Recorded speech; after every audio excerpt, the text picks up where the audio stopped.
Charme na ye proteja kanga lokola lichombe na couveuse okomisi nga lokola rescapa naufrage titanique kolina na ye diama Gisele Umba nana lobe yo mon amour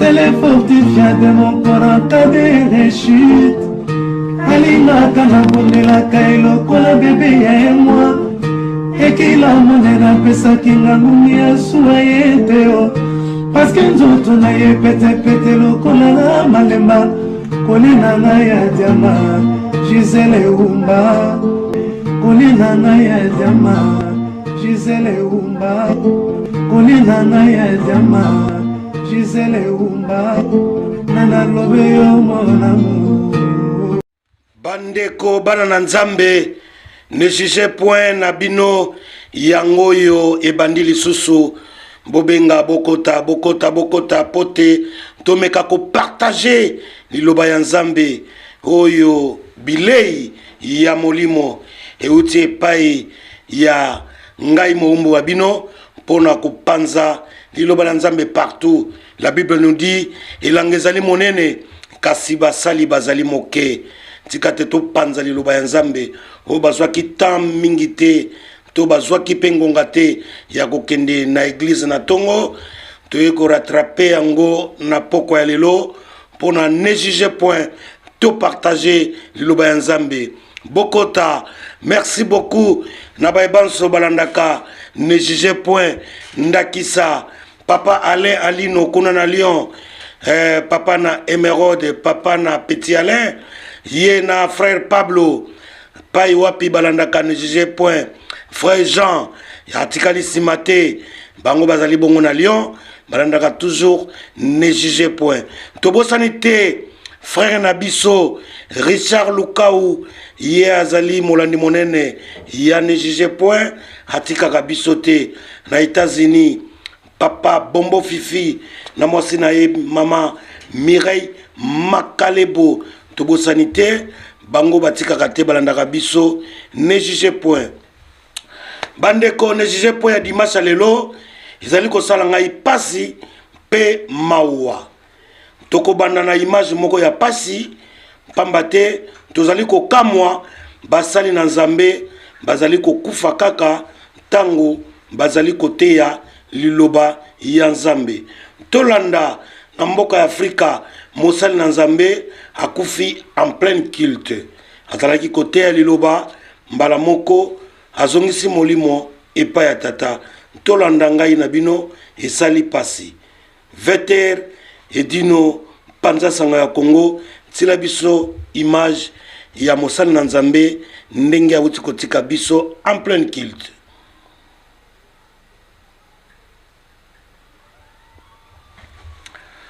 Touti kotala bongo ngai na bino elongo ndenge nini mosali na nzambe azali kopanza sango malamu azali koteya kasi liwa eye kokuta ye esika ye azali koteya. Alors bandeko mes chers frères et sœurs nalingi naloba boye makambo oyo ekomi mingi ezali mbala liboso te tomona mosali na nzambe azali kozongisa molimo na miso ya bato na miso ya bandimi ezali nini ezali kosala boye po ezali kose répéter ezali kosalema mingi mais biso tozwaka réponse toujours na Biblia tokotanga bongo na Exode chapitre 23 verset 25 wana Bible ezali koloba na biso nini na Exode chapitre 23 verset 25 elobi na biso boye vous servirez l'Éternel il bénira votre pain et vos eaux et éloignera la maladie du milieu de toi. Dieu réserve la bénédiction et la protection à ses serviteurs. Veux-tu aussi être à son service? Donc, Exode 23, verset 25, Isali Kolobanabiso Boye. Donc maloba oyo nzambe parole de Dieu ezali koloba ke yo mosali na nzambe est-ce que olingi osali la nzambe pour nzambe ako bénir pena yo ako bénir o na yo les eaux mais soki o mitiki epai na ye alors bandeko nazali ko kamwa bay banso o bazali ko sali la nzambe boni bazali ko kufa kaka tango bazali ko teya liloba ya nzambe na miso ya bandimi o ezali kaya liboso te tomona tuti kolanda wana ndenge mosali na nzambe azalaki na énergie nyonso azalaki ko teya kasi azongisi molimo liboso ya bandimi na kati ya ekuke na kati ya ndako ya nzambe ndeko nanga to sosola elingi koloba nini nzambe alobaka di manière d'une autre nzambe na biso apasaka ba message na biso ba etotikali na basali ya nzambe o bazali ko sali la nzambe o bazali ko teya na kati ya ndako ya nzambe donc to bongisa marche na biso po nzambe tanga frapaka atalaka esika te atalaka epai te atalaka ndako te atalaka ndako ya nzambe te nzambe soki azali kofrape afrapaka esika nyonso oyo mosali na ye ozwami kasi bamabe mosusu tosalaka emonanaka te yo ozali kosala mabe en cachette me nzambo ya likolo azali kotala yo azali komona yo ntango mabe eza koakimile ezali kokoma mingi nzambe ntango afrapaka atalaka esika te ndenge nauti koloba tomitala touti wapi tozali kokende wapi bandeko na ngai soki tokosalela nzambe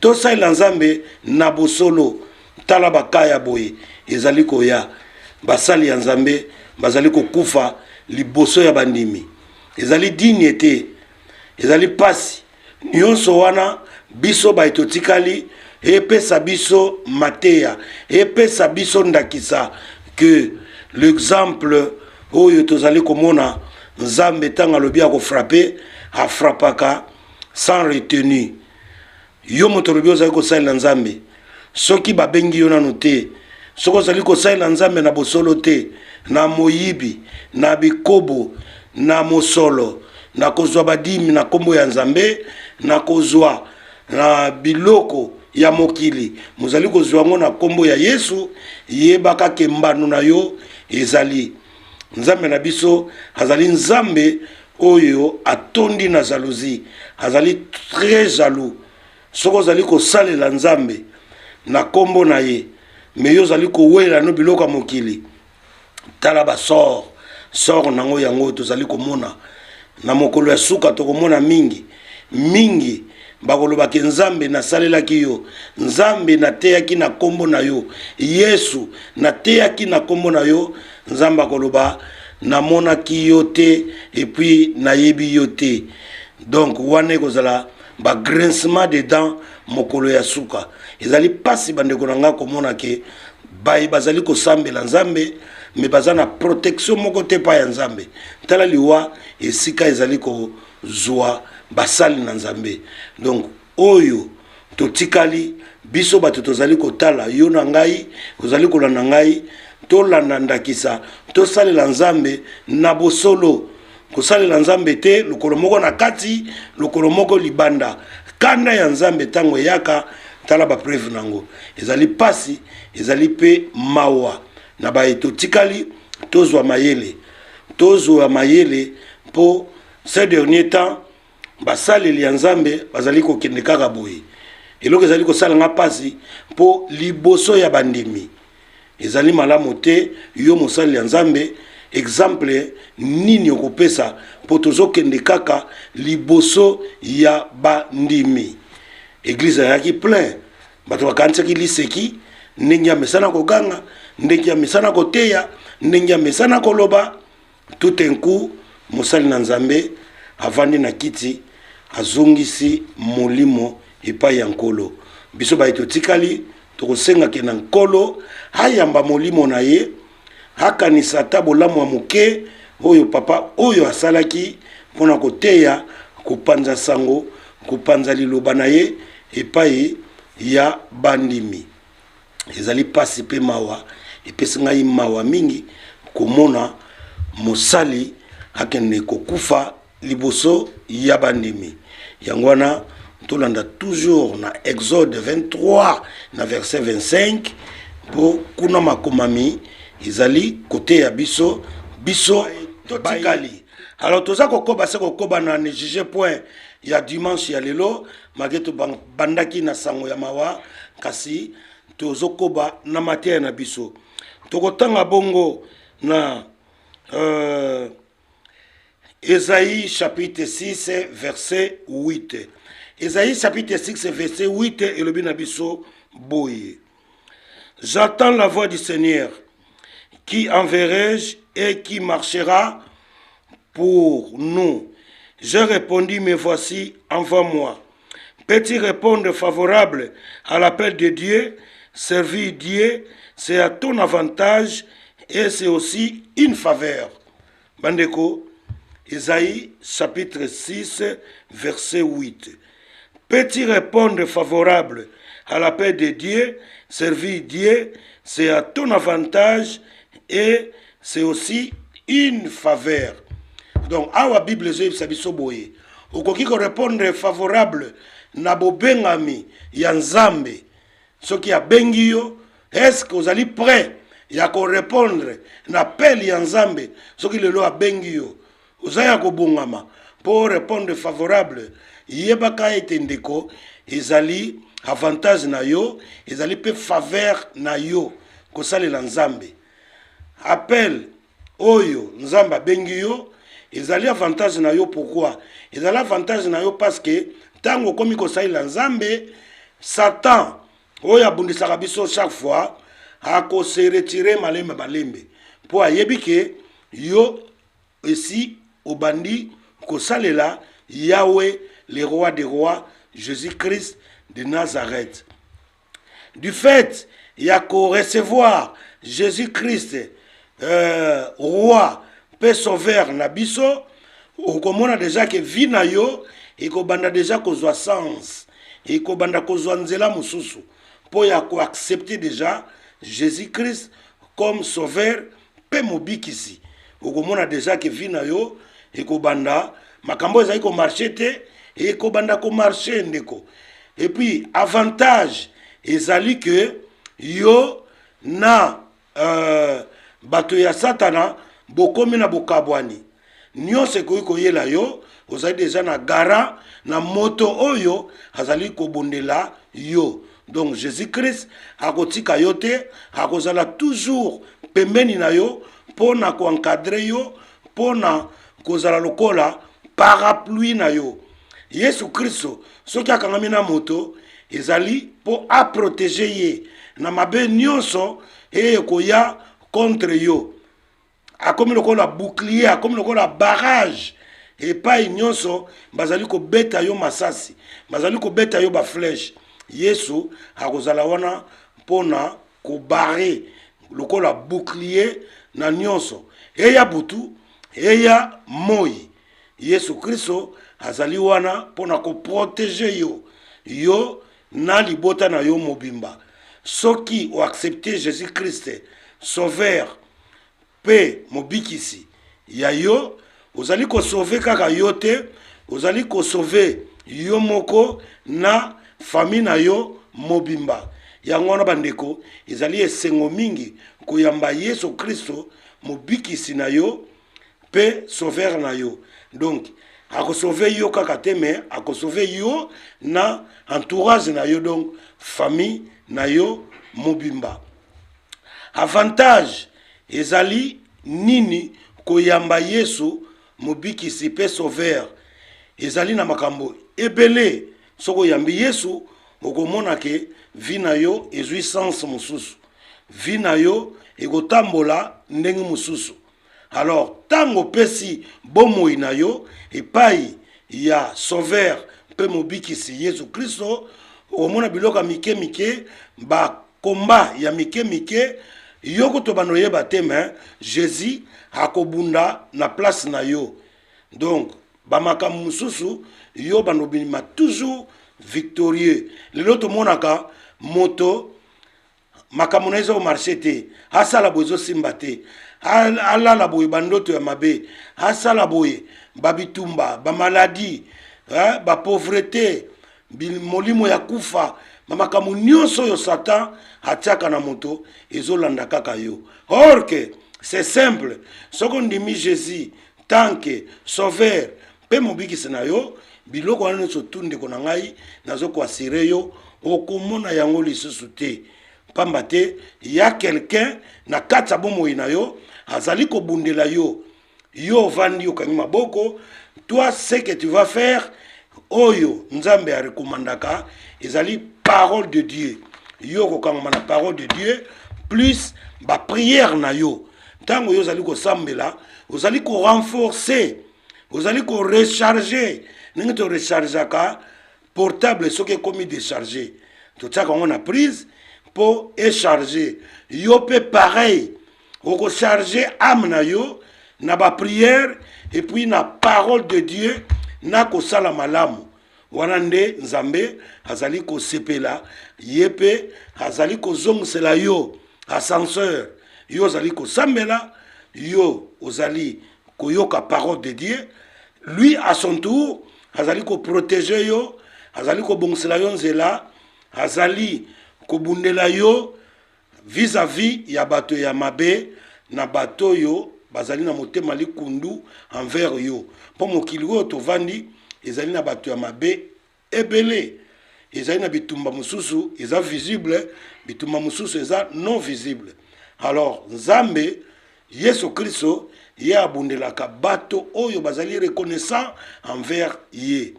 Ndeko nanga ma sœur, mon frère, tozokende vers la fin ya mokili oyo.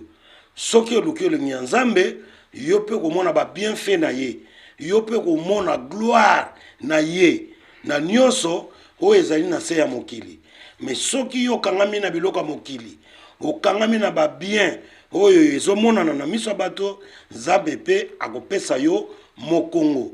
Ba bien ya mokili suka nango liwa. Wela liboso bokonzi bwa likolo, le reste et kompesa melayo après. Ngate mnalobi yango Biblia muteloba yango. Towela liboso bokonzi bwa likolo, le reste nzambe akopesa yo après. Mais biso est comme le contraire.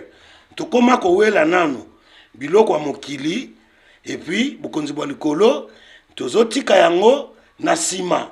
Or que Bible na biso to banda nano ko welela bokonzi bwa likolo et puis biloko ya mokili ye akopesa biso yango en abondance. Moto azali na Yesu na motema na ye atambolaka na nzambe kati na ye akelelaka te, azangaka eloko te. Nzamba apesaka ye toujours en abondance. Ndeko continue kosala bolamu po bolamu epolaka te. Tika mutema mabe, longola mutema mabe oza komipesa kilo ya pamba. Moninga na yo azwi beta maboko. Loba nzambe merci ndenge opesi ye. Yo pe tour na yo ezali.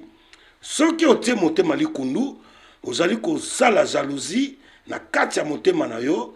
Tashu wana nzambe azali komona mwa epe ya pesa yo ezali te, tour na yo ezali kozonga susu sima. Ozali kokoma be moto ya sima po oza na motema likundu envers bandeko na yo, envers baninga na yo. Linga moto oyo atemi liboso na yo, solisa ye ndenge basolisaka moto, kabela ye ndenge motema na yo ezali kotinda. Mbala iso yo kosala yango, osali yango pa moto wana te, osali yango epai na nzambe. Bo Bible elobaki na biso boye, elobaka na biso chaque fois. À chaque fois osali bolamu na moninga na yo moto, yebaka ke osali yango pa ya moto wana te, osali yango epai ya nzambe. Po Yesu atunaka bango question. Nakotaki hôpital, namonaki te boyaki kotala ngai. Nakotaki boloko, namonaki bopesa ngai biloko kolia te. Nazangaki elamba, namonaki bolatsa ngai elamba ata mokolo te. Kasi bayekoli batunaki ye, mokonzi, mokolo nini yo kotaki hôpital oyo biso tomonaki te, mokolo nini okotaki boloko oyo biso toyaki kotala yo te. Yesu azongiselaki bango, mbala yiso bokosala yango epai ya moninga na yo, epai ya ndeko na yo, boyeba te bosali yango epai ya ngai Yesu mobikisi na bino. Voilà, oazali na mato ya koyoka ayoka, oazali na motema ya kobomba abomba.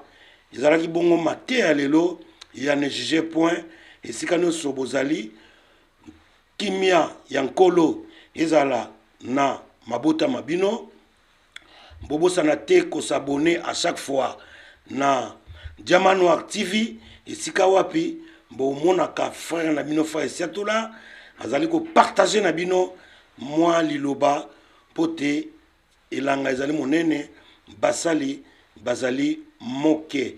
Merci mingi na baebanso balandinga na dimanche ya lelo ne juge point ya lelo ezali ko kenango na suka na pesi mbote na bato bakambaki nga po émission leka kitoko edino image panza sango ya Congo yazaki bongo na caméra. Mama Gisèle Umba ye azali sera na biso azalaki bongo na veter, et puis Wilukunda ye pe azalaki bongo na son epai wapi bakambaki nga po émission ekoka kokomela bino bisika biso bozwami. Tokeko kabona boete sanke topesa balandi na biso ya ne juge point balanda biso bancourageaka biso de temps en temps ba mbote na bango. Maman Angèle motema ya papa Jansi kuna na Pierre Vivante pesio bambote na yo. Papa Vicky motema ya mama Prudence na Pierre Vivante pesio bambote na yo. Mama Nancy mwana ya Mabea topesio bambote chantre monene na Pierre Vivante. Tobosanité pasteur Emankenda motema ya mama Blandine pasteur ya Pierre Vivante bambote na yo bisika bozwami. Tobosanité papa John Makengo wapi topesi bambote na Pierre Vivante na molonga na ye mama Bea ancien pia tobosani yo te topesi bambote ancien Michu tobosanité topesi yo bambote topesi susu mes condoléances na mama Filo Mavinga oyo azali na Mobembo na Kinshasa ute kobungisa molongani na ye.